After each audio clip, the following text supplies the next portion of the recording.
Good evening. Today, instead of watching the sun rise, we're watching the sunset here in Ontario, Canada. April 7th, 2024. We had a snowstorm 3 days ago. The snow has melted again. Hopefully, spring is here.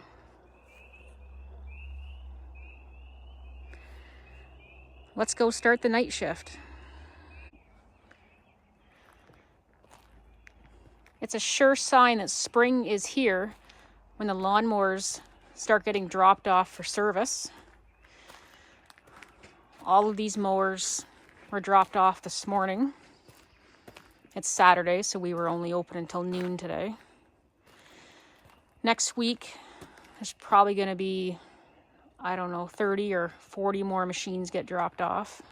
And we do some pickups too. Oh, there's where the orange ones gather by the door. There's a bunch more. Well, back to chainsaws. Welcome back to my workbench.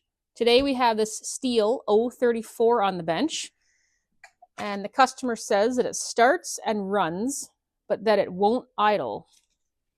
So we're just going to have just a quick visual look over this saw, and then I'm going to take it outside and try to start it. So first thing I notice, the chain is sharp. The chain actually looks new.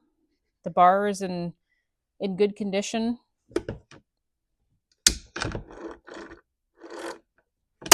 Chain brake's working.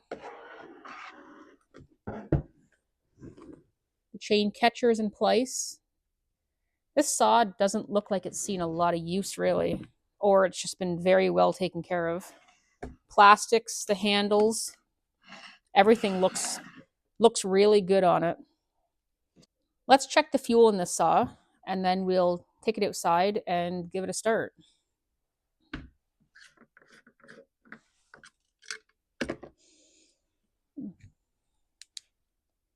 There's lots of fuel in it. It smells different. I'm just going to take a little sample out and we'll see what it looks like.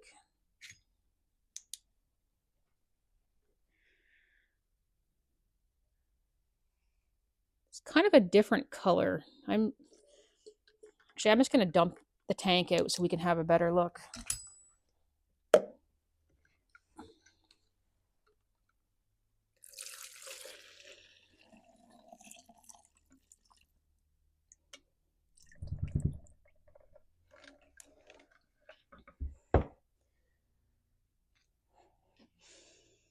Oh, that's Stihl Moto Mix in there. That's why it smelled different. We'll put that back in, but I'm going to have a look in the tank first. I'm just going to have a quick look in here. The tank is very clean inside, but the fuel line, it doesn't look original. I'm just going to pull the line out. Fuel line is hard as a rock. No, I guess we're not starting this saw. The fuel line just snapped in half when I touched it with this. I'm going to bring you in and show you a close-up of this. I'm going to take this fuel cap off and get it out of the way.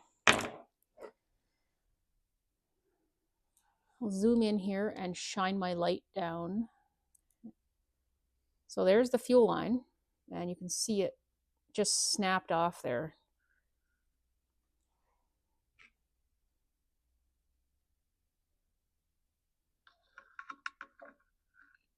Just hard and brittle. I touched it with my tool, and it just snapped. The other piece of it and the fuel filter is just lying in the bottom of the tank. I'm going to fish it out.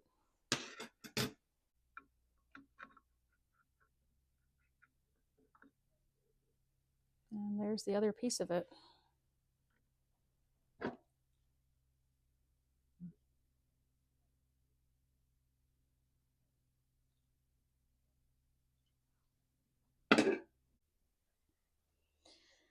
Here's the fuel filter. It is a Stihl fuel filter. And the fuel line. This fuel line's been sitting in fuel for probably a long time. It's just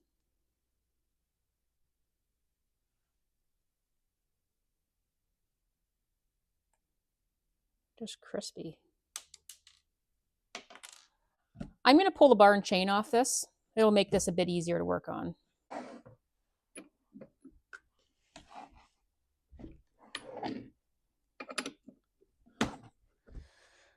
The chain tensioner on this saw is on the front there.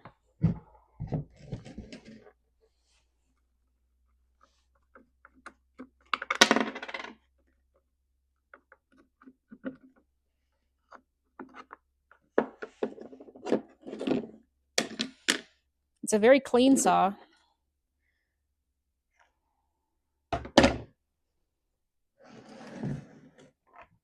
It's either used very little or cleaned very well. The spur sprocket is showing some wear. It's probably due for replacement.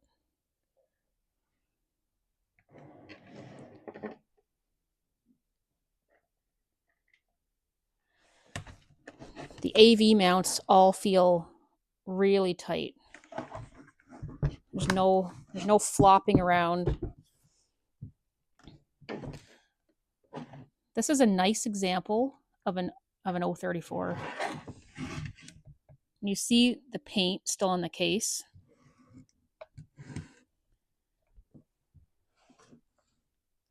The chain catcher looks like, some of these come in and the chain catcher is missing, or it's all chewed and mangled. Like that's just a good indication of the use the saw has seen. The plastics, the fuel tank, the underneath of it. This saw has either seen very, very light use, or it's just very well taken care of, which is possible too. But very impressive. I'm going to take the air filter cover off and we'll have a look underneath.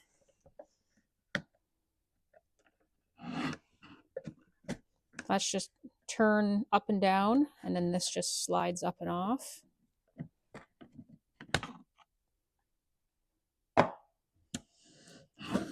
Okay, so this is a winter or mesh air filter. Looks clean. The coil, what's going on here? The coil wire is coming from the wrong side. Coil wire should come down this side. Here's a closer look at what I'm seeing here. So the original coil wire would have ran right there. You see that little mark in the plastic? The original coil wire would have ran down through there, but something's happened or been changed here, and now it's running this direction, and there's a lot of wire here. So I'm going to have to investigate into that further. When I start seeing things like this, it tells me that somebody's been chasing a problem, maybe hasn't solved it, and that's why the chainsaw is here. But we will see what this is about. The spark arrestor has been removed from the saw, so that is not the cause of the running issue. Let's take the air filter off.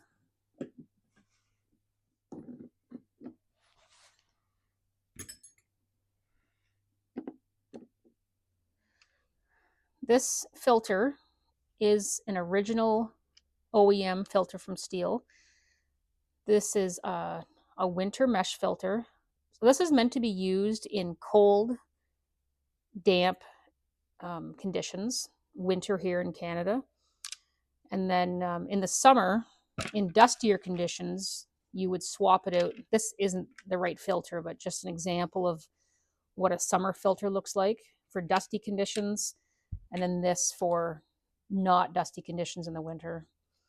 Could be original. Looks like it's been cutting in some dustier conditions. This could have been the filter that came brand new on the saw. I don't know if it's ever been replaced. If you run this style of filter in the winter, the dampness that gets into this fabric can freeze up and create a blockage and can create a running issue. That is the OEM original carburetor made in Hong Kong. I think the reason it says Hong Kong on it is because in the 80s, when this carburetor would have been made, the British had a 99-year lease on Hong Kong. And then in 1997, the lease ended and China had it back again. I could be wrong, and if I am, go ahead and correct me, but I think that's why it says that on it. Well, if you've got enough irrelevant information from me for now, let's carry on. I'd like to hear this thing run for a second before I go too much further. So obviously I can't suck fuel out of the fuel tank. The fuel line is broken and half gone. I'm going to take it outside and I'm going to squirt a little bit of mixed fuel down the throat of the carburetor. And I'm going to see if I can get to fire up. I'll meet you outside.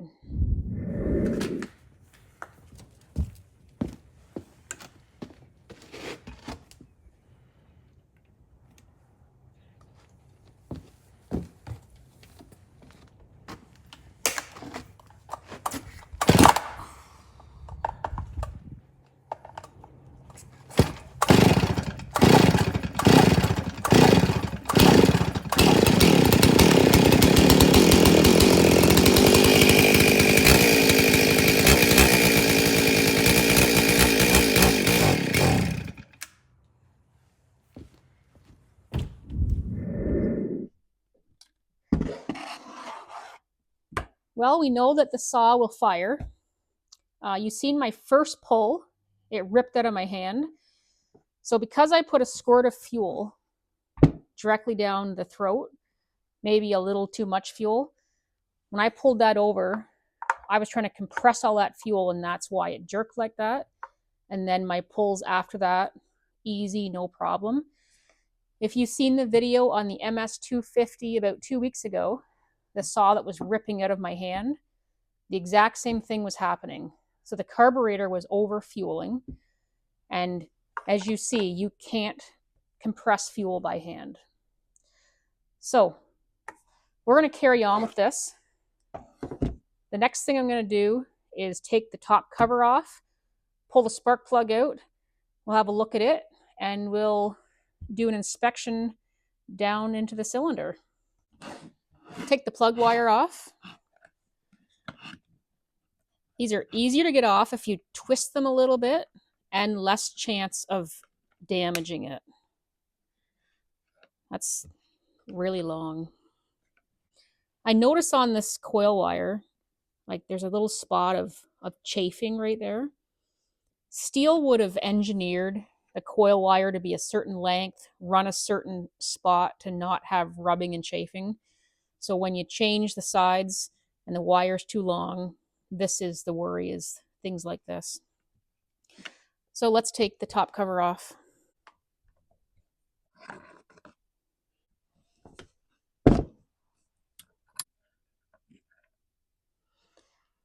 Spark plug has a little bit of carbon on it, but it's not terrible. I've seen a lot worse.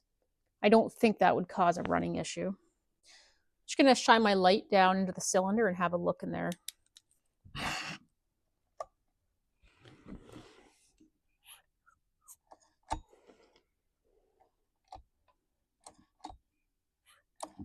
Oh my. You want to have a look in there? I'll go grab my camera.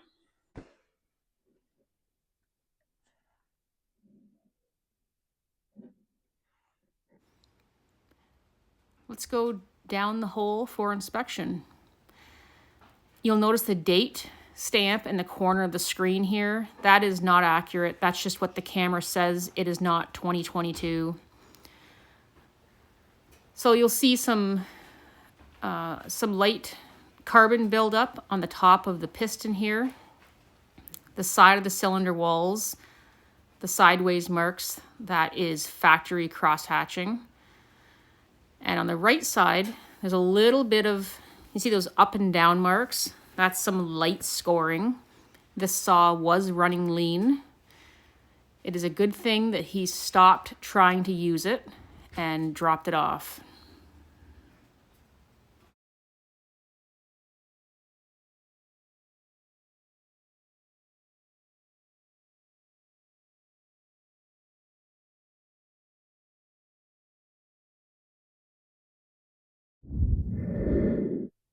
This little hole here at the tip of my pointer, that hole there, that's where the original coil would have come up through, and then it would have just went straight up to the spark plug.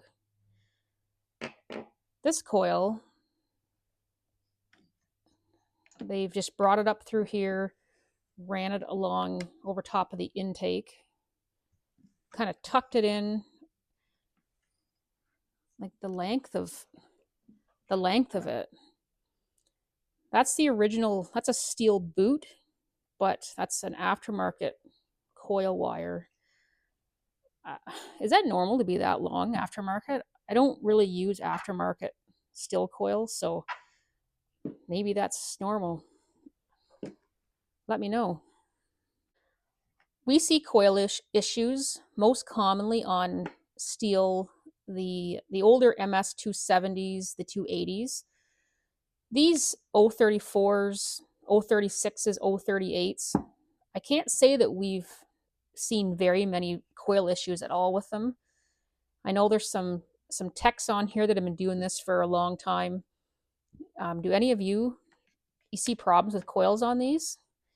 Makes me wonder if, this saw originally had a coil issue, or if they were just kind of throwing parts at it to try to fix it and it didn't really need a coil. But anyways, if you have any insight into this, let me know. Earlier, I mentioned how Stihl would have engineered this coil to come up and go directly to that spark plug without rubbing, without chafing. They would have put a lot of planning into this. So when you have a coil and they've changed the routing, put it there, stuffed it in there, it's way too long. So here's what starts to happen. There's a few nicks and marks and chafing on this coil from it being just not routed correctly, way too long, and nowhere to put these wires. You see, there's a good one right there. All these marks, nicks. That's no good. That's why you don't need a coil wire that's 12 inches long. So where I'm at right now is I've seen this rotten fuel line. It broke. My tool touched it and it broke. That's no good. So after seeing this, I'm fairly certain that we have a fuel issue. So I could take that carburetor off. I could clean it and rebuild it.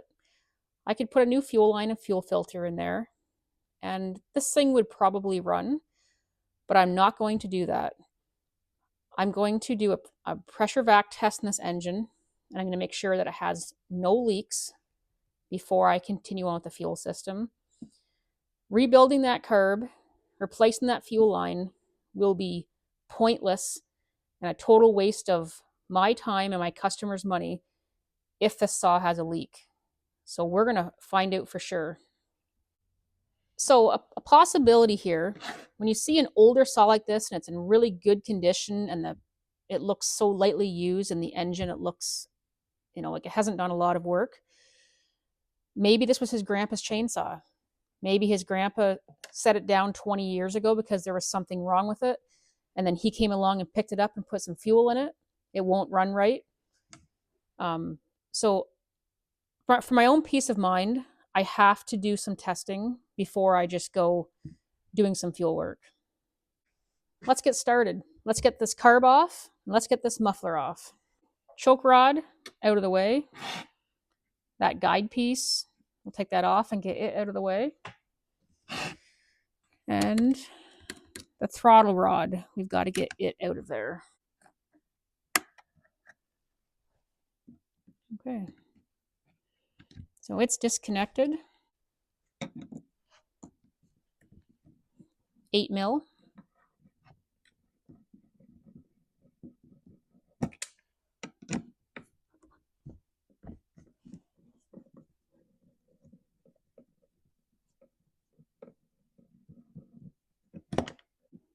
Fuel line off.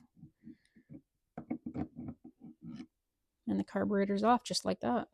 So right now I would normally use the fuel line to test to see if the tank vent was working, but the fuel line's in terrible condition and it's not sealing. So I'll do this test after I've replaced the fuel line. And if the tank vent isn't working at that time, then I'll just replace it. So let's get the muffler off of this. T27s, 4 of them.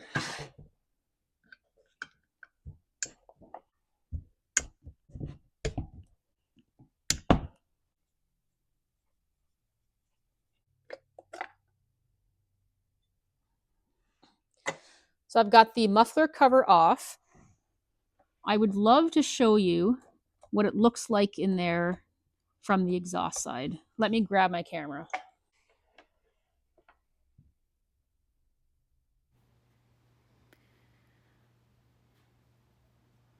You're seeing the factory machining marks on that piston.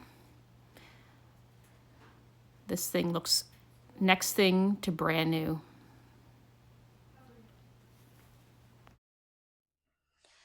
So as you can see from that clip, the piston has the factory machining marks still on it. So I would say this saw has had very, very light use. Kind of makes you wonder, what put it out of service? Did someone just not need it anymore? Or was something wrong and they set it down? We're going to find out. Let's go ahead and seal this exhaust port up and we'll carry on with our pressure and vac test. I'm going to loosen the muffler just enough to pull it, the spacer, and the gasket just away from the cylinder far enough so that I can slip my rubber down in there and create a seal.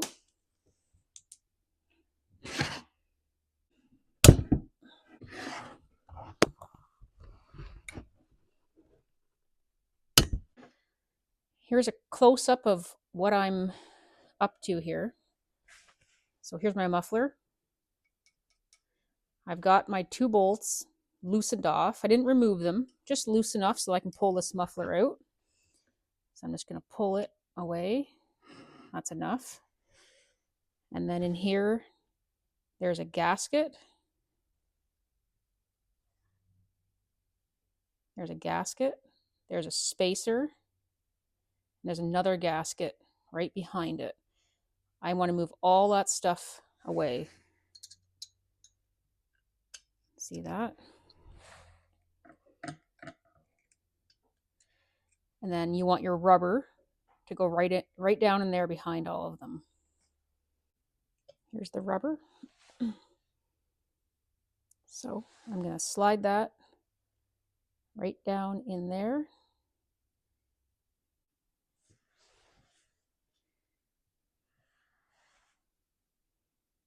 There's the rubber coming down through. So that is closed off. And then there's my 2 bolts that I'll tighten back down. That'll create a seal there. My finger, I'm going to put on top of the rubber. You can't see that, but I got my finger on top because when I start tightening these down, that rubber sometimes will want to move out of place on you. And I always tighten this one first. If you tighten this one first, this rubber is touching the threads of this bolt. If I tighten this, the threads will actually push that rubber out of place. So I got my finger on the top of it. I'm at a weird angle here. And then if I let go of it, it'll start moving around on me.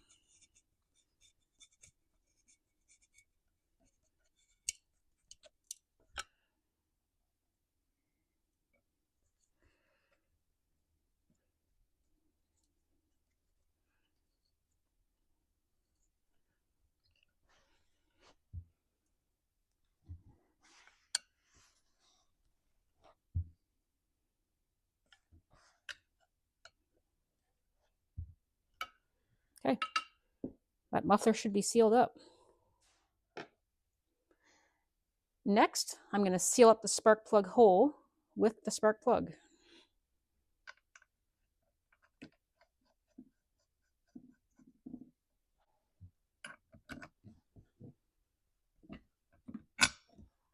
That hole is now sealed.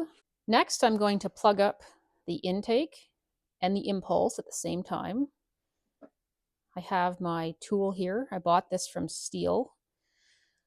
So if you don't have one of these, which probably a lot of you at home don't have this tool, you can use your carburetor as the block and use a piece of rubber. So you just need to seal that hole off, both those holes. There's your impulse hole. Plug those off, and you can use your carburetor to seal it off. I've seen lots of people on YouTube do that. I just happen to have this tool, so I'll use it. One of these videos, we are going to find a leak in a saw somewhere. And when we do, whenever you find a leak, the first thing you want to check is the seals that you've made to make sure it's not your seal leaking.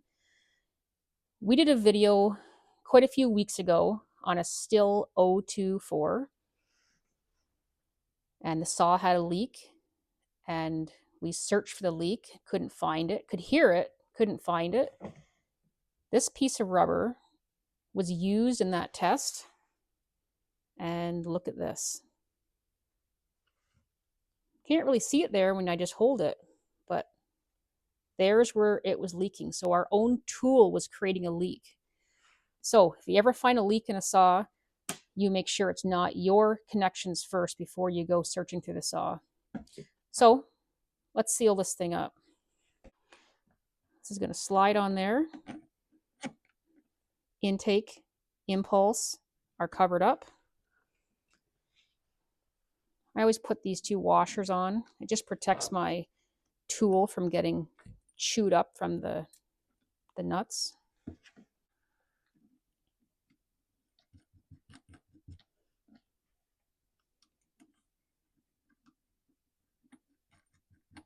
Those are 8mm. That's my tool that I bought from Stihl. I know I pronounce Stihl incorrectly, and I'm really trying to pronounce it Stihl. I've been pronouncing it Still for the last, well, as long as I've been speaking the English language. So you'll probably hear me back and forth between Stihl and Stihl. I am trying. So those are tightened down. So our intake and our impulse are sealed off. Our spark plug hole is sealed off. Our exhaust is sealed off.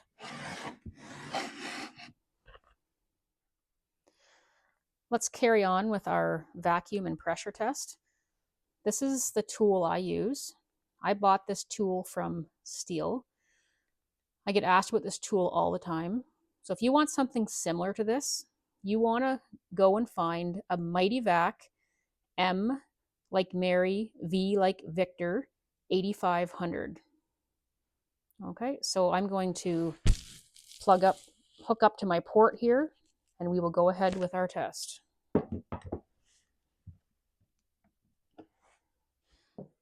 I'm going to go ahead with my vacuum test first. So I have sealed up all the holes that I can seal up. And what we're looking for in this test is leaks in the crank seals, leaks in the intake area, the crankcase area. If there's any leaks in this saw anywhere, I'm going to find them with this tester. So I'm going to do vacuum first and then pressure. And the reason I do this is because if I do a pressure test first, The pressure and the oil in the crankcase can actually push out in the crank seals and create a seal if there wasn't a seal there before. And I don't want to do that. I don't want a false reading. Vacuum first, pressure second. Okay, let's go ahead. I'm going to make sure that I am on vacuum. I'm going to pump to 0.5 bar. That is metric. That is the equivalent of 7 psi.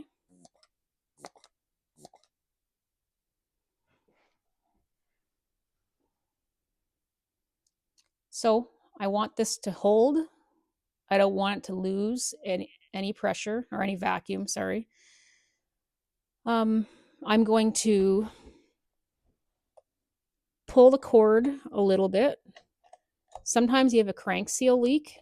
You can find the leak by moving some things on the saw around. Sometimes when you do this, you'll see your needle bob a little bit. That's totally normal. What we don't want to see is the needle move.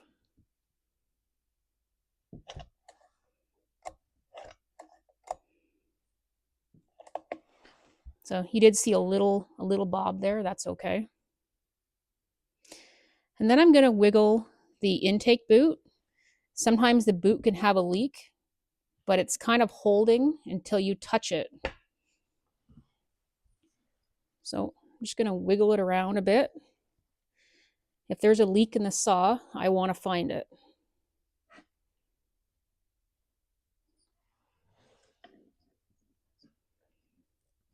Wiggle the whole engine.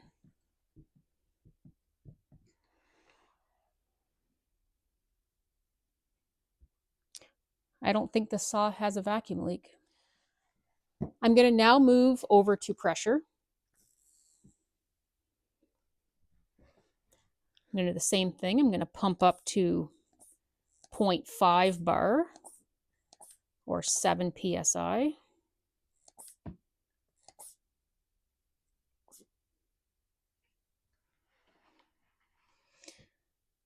And we are looking for that needle to stay put.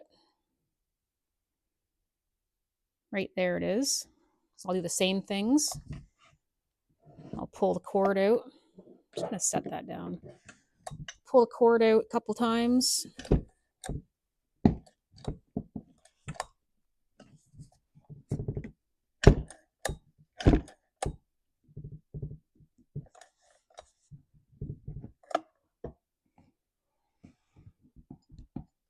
Wiggle the engine. Poke at the intake boot.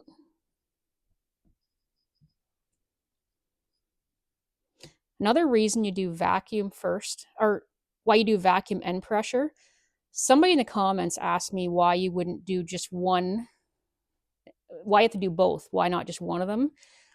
I have seen an intake boot pass the vacuum test, but not pass the pressure test. So intake boots can be tricky. So you do both tests. And we are holding strong.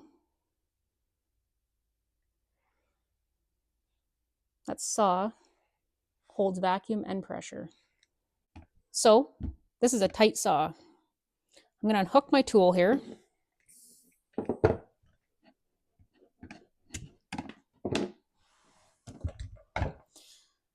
So we have now narrowed this down to a fuel system issue. We still got this coil thing going on here. I mean, we haven't been able to determine that that's not the problem. I wish I had the original coil here. I don't know if they thought the fuel system issue was a coil issue or what exactly happened here, but we're going to get into the fuel system now. Judging from the condition of the fuel line, I think we're going to find some more fuel-related problems. So before I inspect and dissect that carburetor, I'm just going to pull my sealing tools off this chainsaw, and then we'll get to it. So I know my cover's not back on yet. I put those two in to make sure that my muffler was in the proper place before I tightened it down.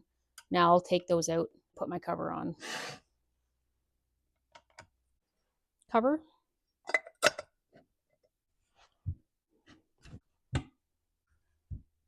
Muffler is reinstalled. Okay, I've got all my adapters and tools back off the saw. Let's dissect that carburetor.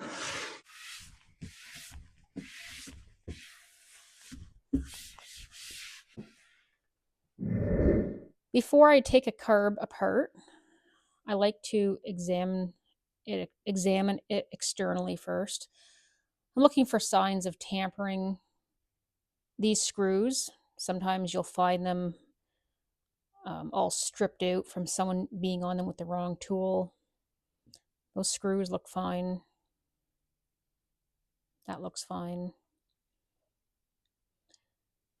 You can check the high and low jet and see if they've been turned out or turned in. I like to check them and see where they are set. This is my low jet. So I'm going to turn it and see how many turns out it is.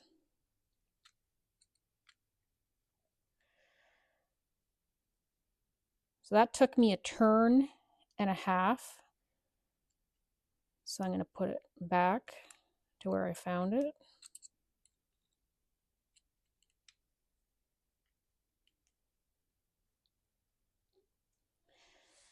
And the high jet, I'm going to do the same thing. See where it's set to. It was one whole turn out. So now I'll put it back.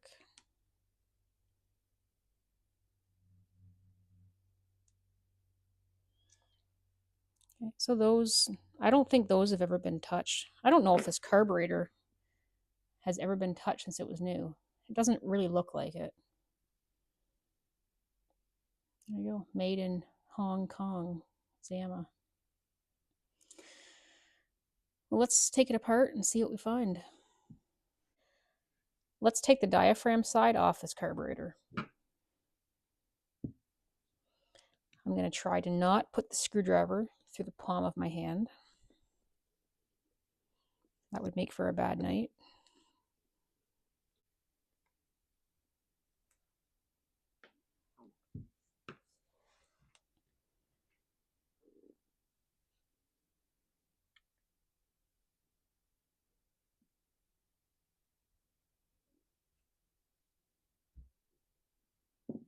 All right, what do I see here? That is the Welch plug. There's a sealant on there. They don't use the sealant anymore, but the ethanol fuel is just eating away at that. So that'll have to all be cleaned out of there. There's the metering lever.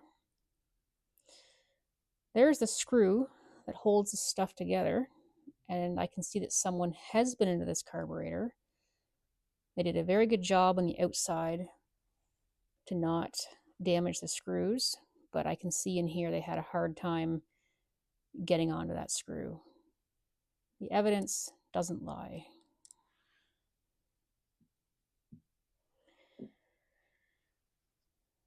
The diaphragm and gasket, I'll just peel off of here.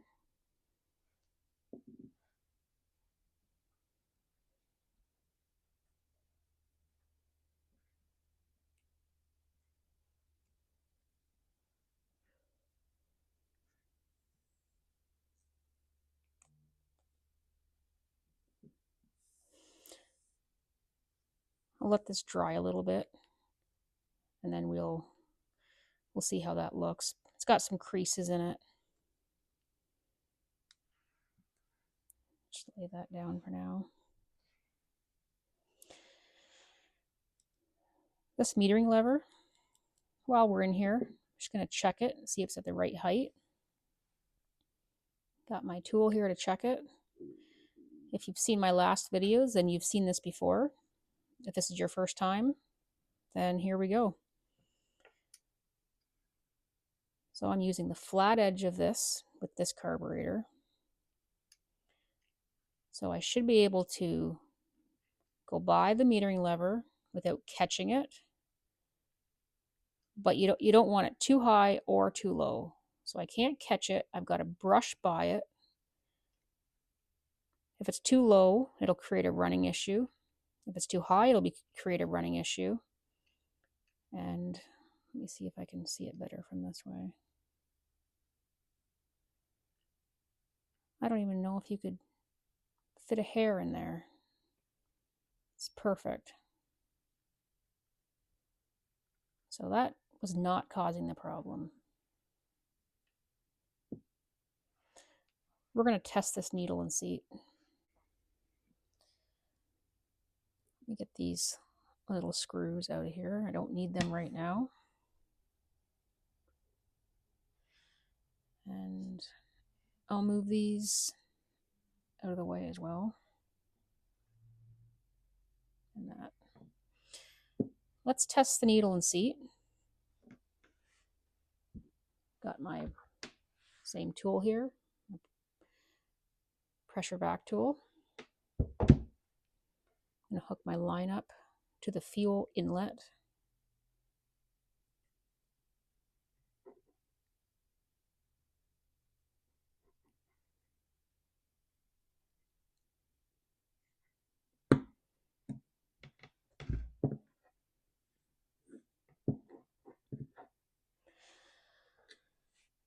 So we are going to test to see if the needle and seat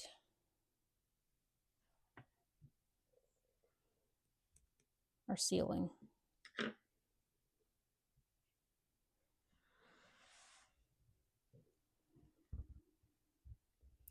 I've got my gauge on pressure, and I'm going to pump up to 0.7 bar slowly because it goes there fast, which is approximately 10 psi.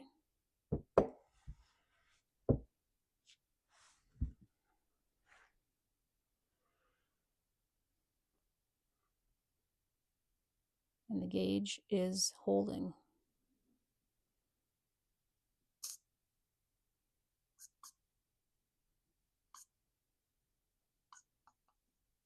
Needle and seat test just fine. I have pressure applied to this again. I like to tap that just to see it reseal itself. Yep, there's nothing wrong with that needle and seat. Let's take the fuel pump side apart now.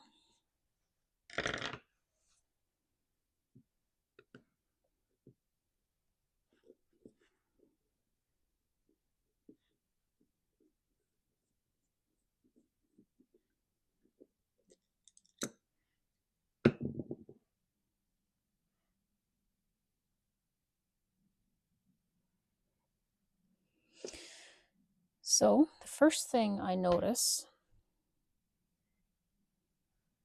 is a little screen in there, and it is, let me get zoomed in here. It is full of slime, something green, fuel related. That could be causing us a problem.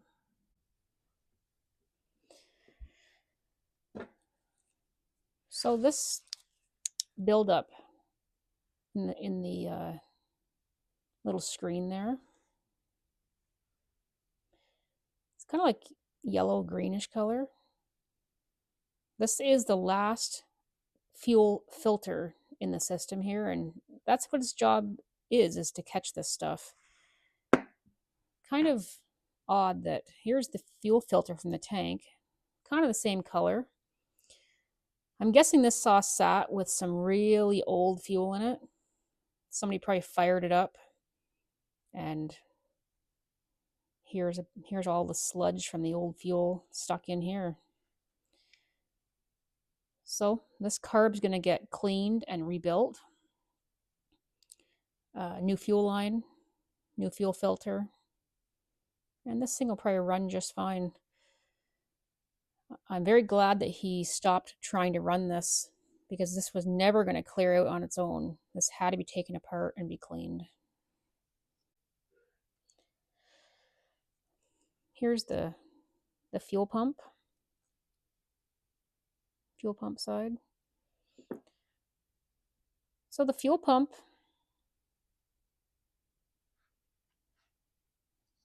and the diaphragm, which has dried some now, they don't really look that bad, but I'm already in here and I've got them out and I've got the carb kit here. If I didn't have the carb kit and the carb kit was going to back order for 6 months, maybe I would reuse these if I really, really had to. But when you're this far into it, it kind of only makes sense to do it. So I'm going to replace both these, fuel pump and diaphragm. I'm going to take this apart and clean this all out.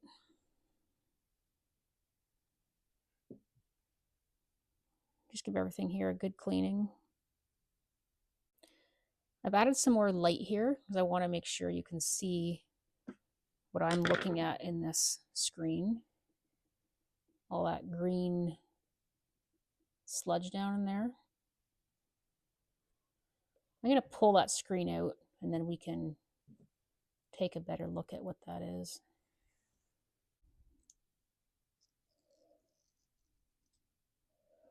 Try to get it out without disturbing it too much so we can get a good look at it.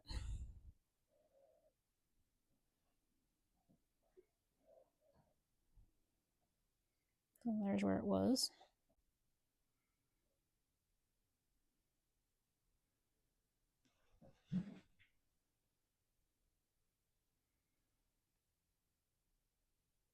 Look at that. Completely plugged.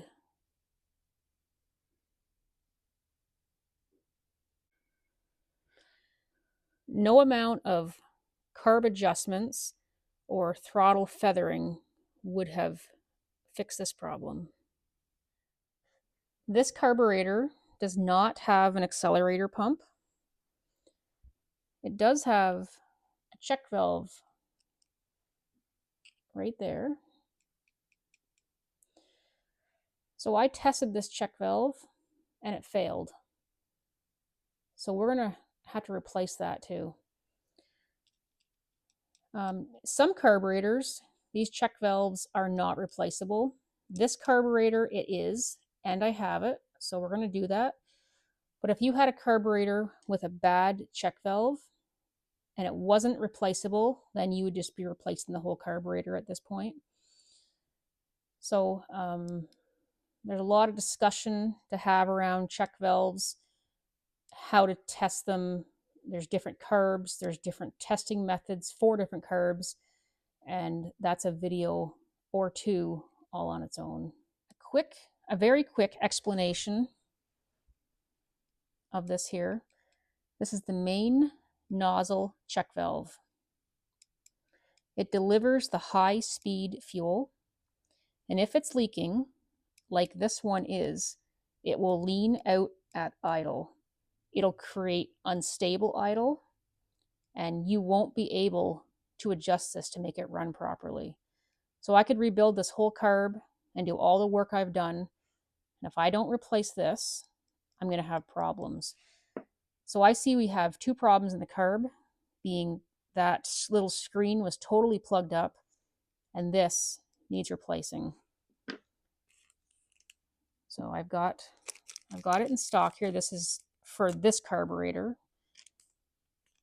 And I've got the carb kit as well. So we're going to do a full rebuild. I'm going to go ahead and take this apart and get it ready for cleaning. So I'm going to remove this mashed up Phillips here and take the metering lever, the spring, the needle, and that pivot rod out.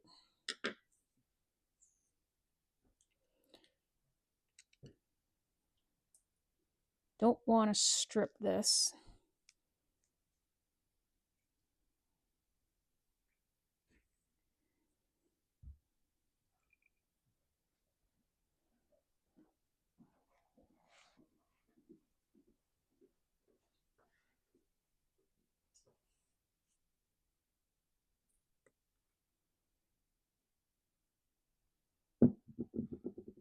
There's the screw.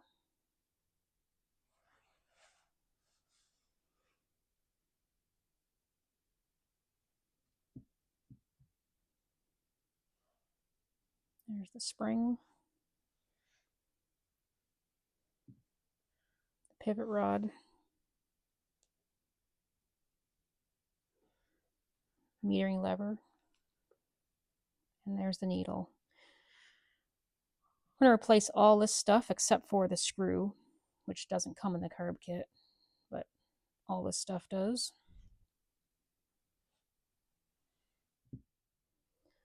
Got my carburetor secured in a vise carefully. I'm going to use this punch. I'm going to punch that check valve through.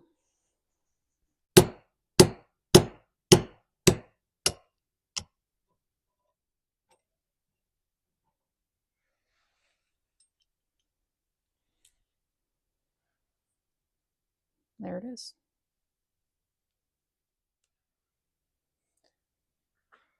I'm going to punch my new check valve in there. I'll put some oil on it.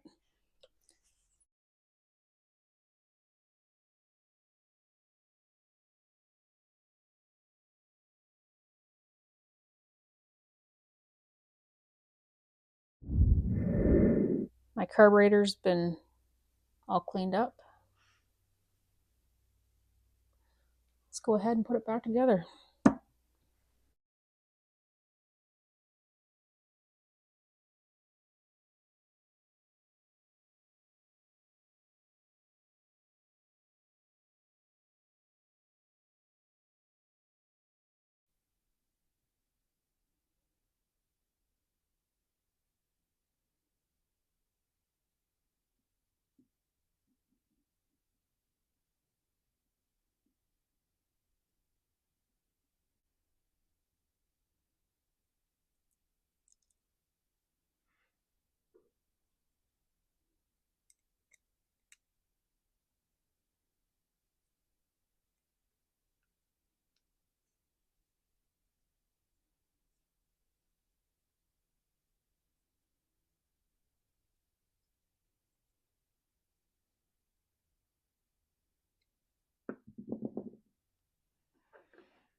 So we've got our new needle,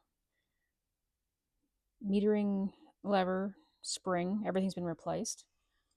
Let's check the height of the metering lever.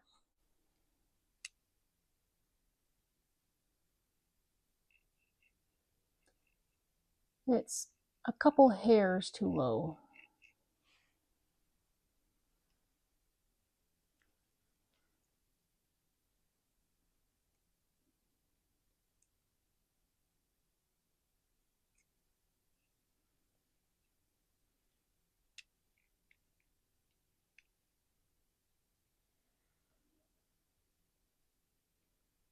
Still a little bit low. Just want to make small movements here. You don't want to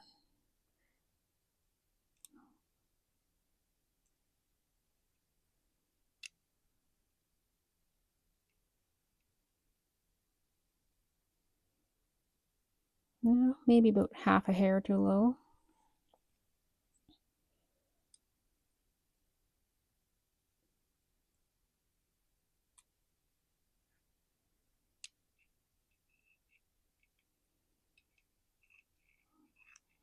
So I don't want to catch on it. I just want to brush by it.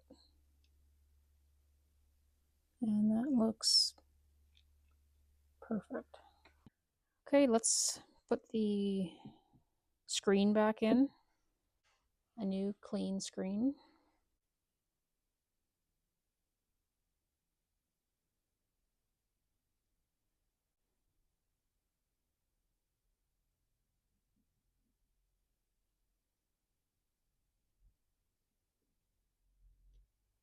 Let's put the diaphragm side back together. Gasket first. And then your diaphragm. You can't reverse this. I see these come in for repair all the time with these on backwards. And that would put the diaphragm too close to the metering lever. The cover, which has been cleaned.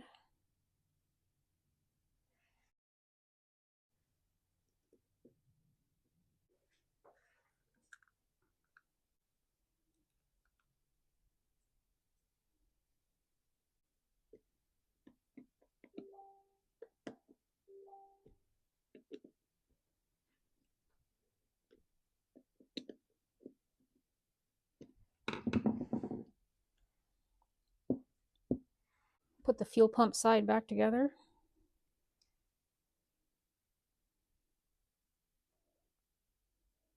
Fuel pump first. And then the gasket. And the cover.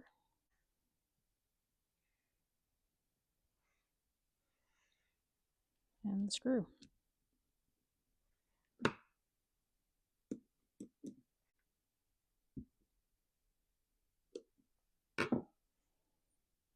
Our carburetor is back together. I'm going to go ahead now and pull the rest of this fuel line out of the tank. It's pretty fragile and crispy. I hope it comes out in one piece, but we'll see here.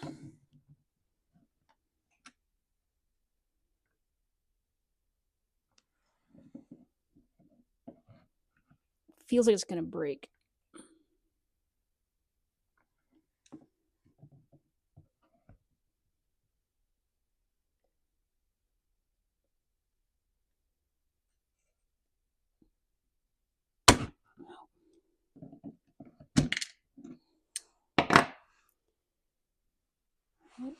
So there's the rest of it out. Here's my new piece of fuel line. You can see how flexible that is. The reason the old one pulled out so hard is because it's so dried up and crispy. There's 4 pieces of it. It just snaps in your fingers. It's brittle. Sat in fuel for a long time and just rotted out. So we'll go ahead and get this new fuel line installed.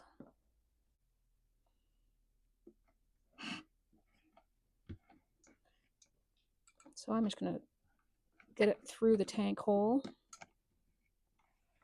shove it down in.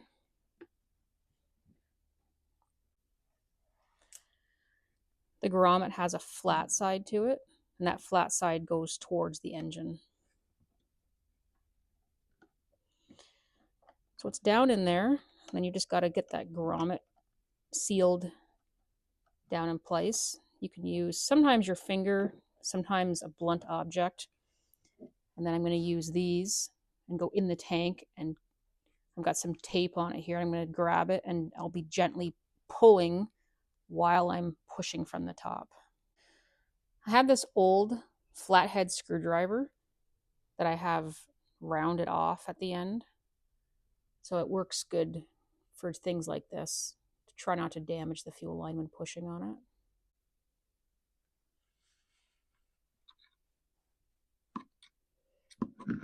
I think I got it.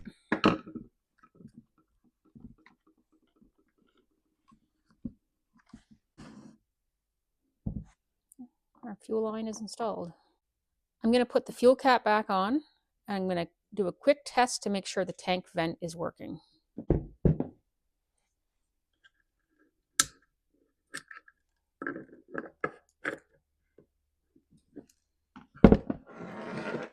Got my pressure vac tool here. I have it set to vacuum. I'm going to hook up to the fuel line, and we're going to try to pull vacuum, and it should not hold vacuum.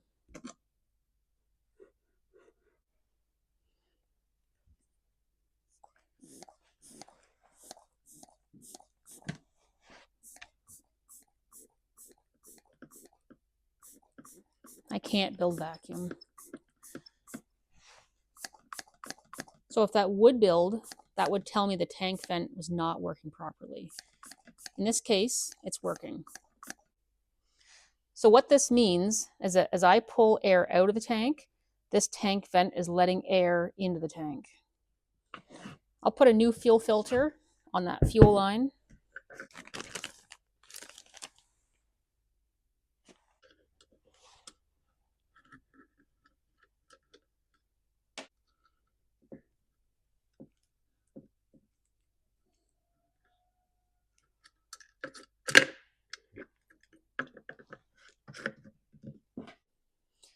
Okay, here's my freshly rebuilt carburetor. Let's put this back on.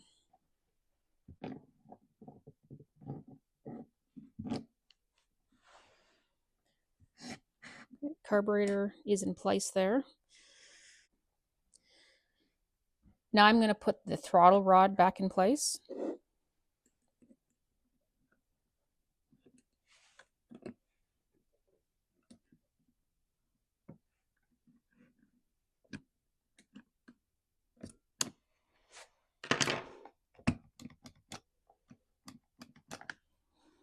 Make sure that's working before we carry on here. Now I'll slip my guide piece back on.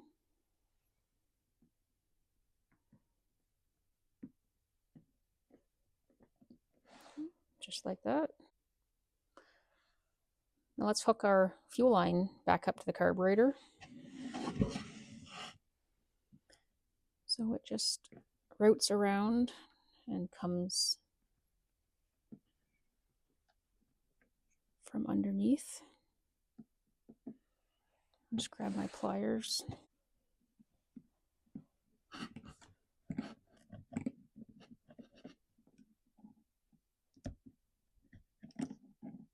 It's a little dry. I just put a little bit of press fluid lubricant on so that I can get it the rest of the way up there.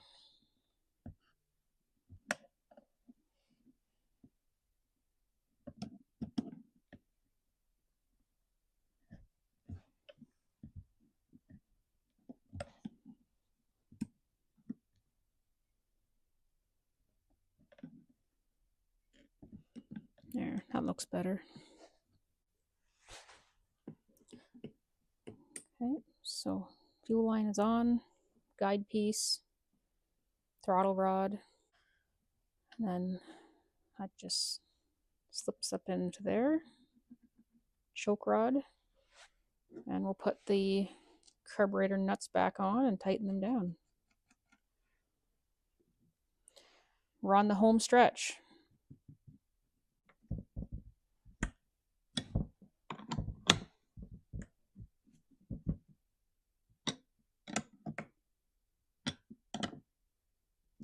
The carburetor is reinstalled.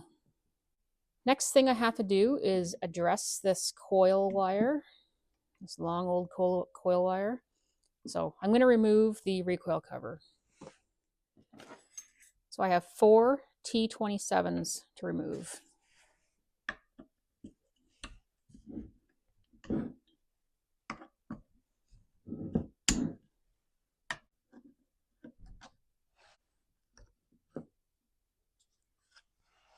Here's a better look under here now. So there is the aftermarket replacement coil that someone's installed.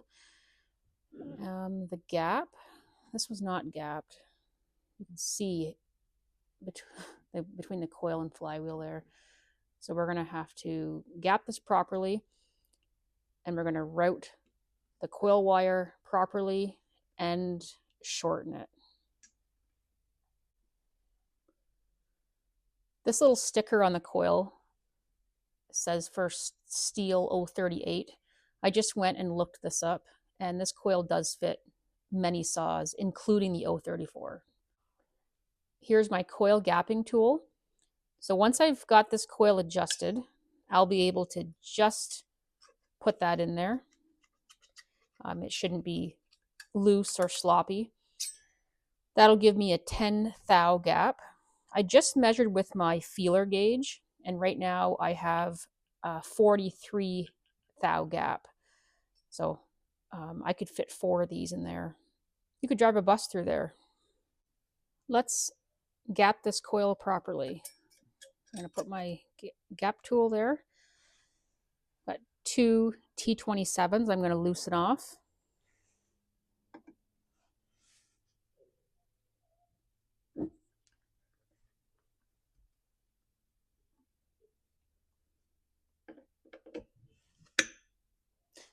That was loose.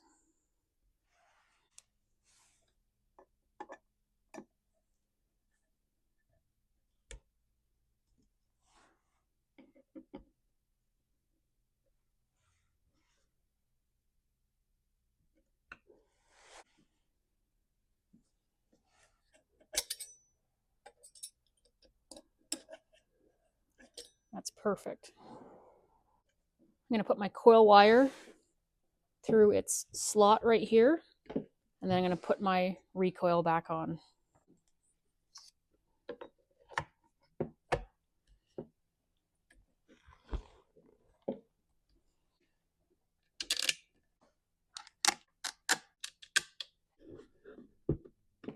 Let's put the top cover back on.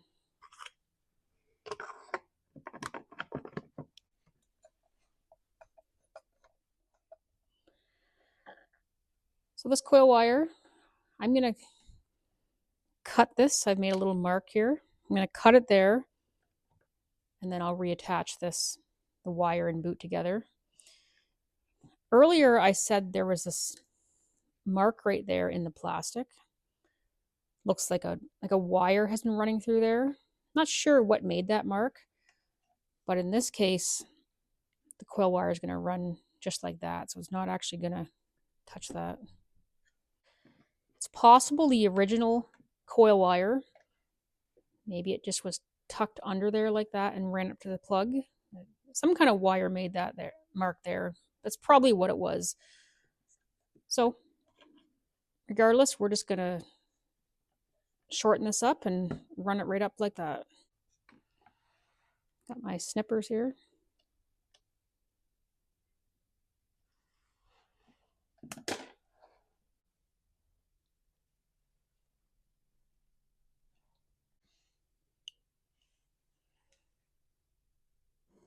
So pulling that apart, I wrecked the wire, but I've got new ones, so no big deal.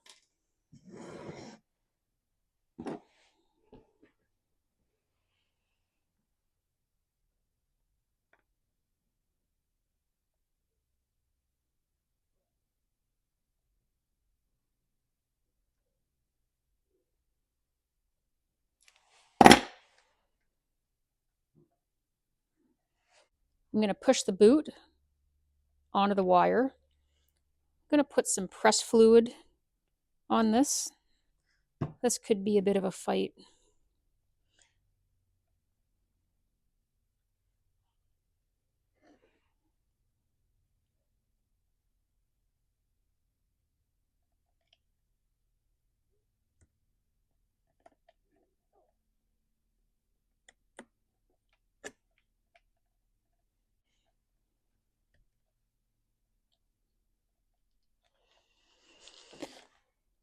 Okay, looks like we got it here.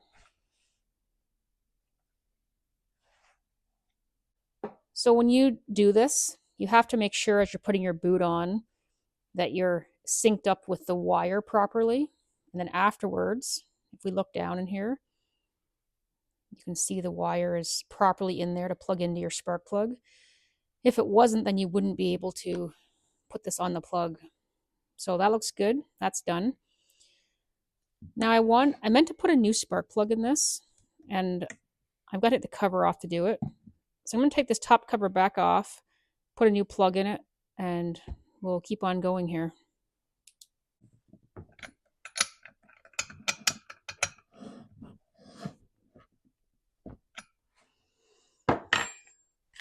That was a new BPMR 7A NGK, and it was gapped properly. Put my cover back on.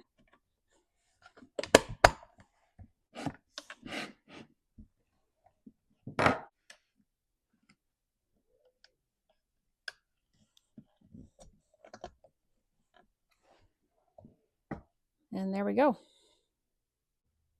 I gave my air filter just a light cleaning off with air. I'm going to suggest to him that if he's going to use this in the summer, that he get the felt air filter and keep this for winter use.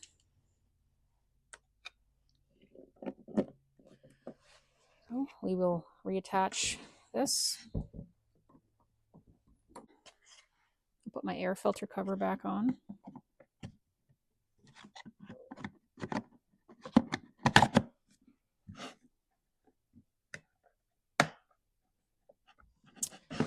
Okay, our saw's back together. Let's put some gas in it.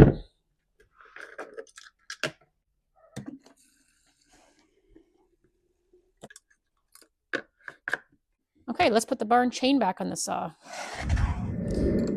Okay, I've got the bar and chain back on. Let's take this thing outside and see if it'll run. I'll meet you out there.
Okay, so the Stihl 034 runs really well.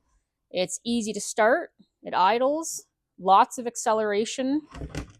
The original complaint was starts and runs but won't idle. We never did hear it.